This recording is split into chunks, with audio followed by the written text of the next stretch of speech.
मुंबई महापालिका वगळता राज्यातील सर्व महापालिकांमध्ये पुन्हा एकदा 4 सदस्यीय प्रभाग पद्धती लागू करण्याचा निर्णय राज्य मंत्रिमंडळाच्या बैठकीत घेण्यात आला।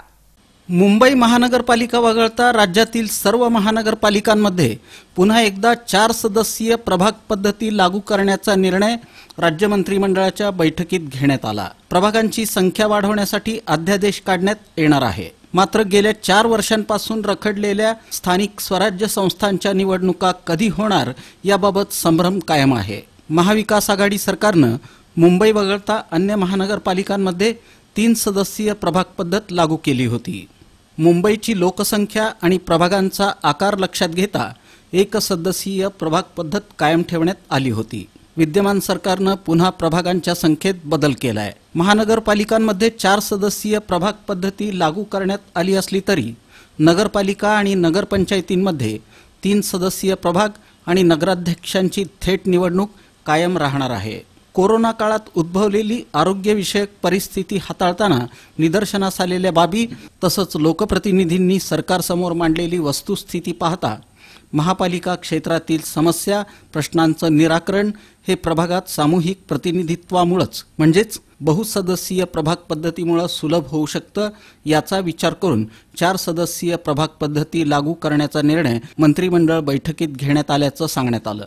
महाराष्ट्रात गेली 20 वर्षे महापालिकांमधील प्रभाग रचनेचा खेळ सुरू आहे। सत्ता बदल झाल्यानंतर नवीन सरकार आपापल्या राजकीय सोयीने प्रभागांच्या संख्येत बदल करत आला आहे। 2001 मध्ये विलासराव देशमुख सरकारच्या काळात बहुसदस्यीय प्रभाग पद्धत लागू करण्यात आली। तेव्हापासून दर 5 वर्षांनंतर प्रभागांच्या संख्येत बदल करण्यात येत आहे।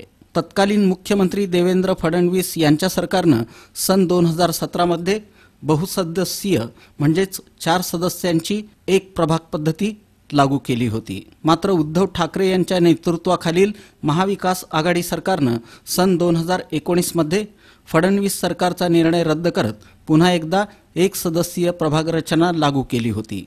त्यानंतर पुन्हा ठाकरे सरकारनेच सप्टेंबर 2021 मध्ये 3 सदस्यीय प्रभाग रचनेचा निर्णय घेतला। कोरोनामुळे महापालिकांच्या निवडणुका लांबणीवर पडल्या। त्यानंतर न्यायप्रविष्ट असल्याने महापालिका निवडणुकांना मुहूर्त मिळाला नाही। दरम्यान आता लोकसभा निवडणुकीची आचारसंहिता लवकरच लागू होणार आहे।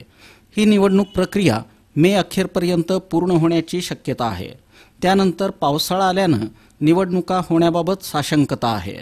तसंच ऑक्टोबरमध्ये विधानसभेची निवडणूक होऊ घातली आहे। त्यामुळे महाराष्ट्र राज्यातील सर्व महानगरपालिकांच्या निवडणुका 2025 मध्येच होतील अशी शक्यता व्यक्त होत आहे।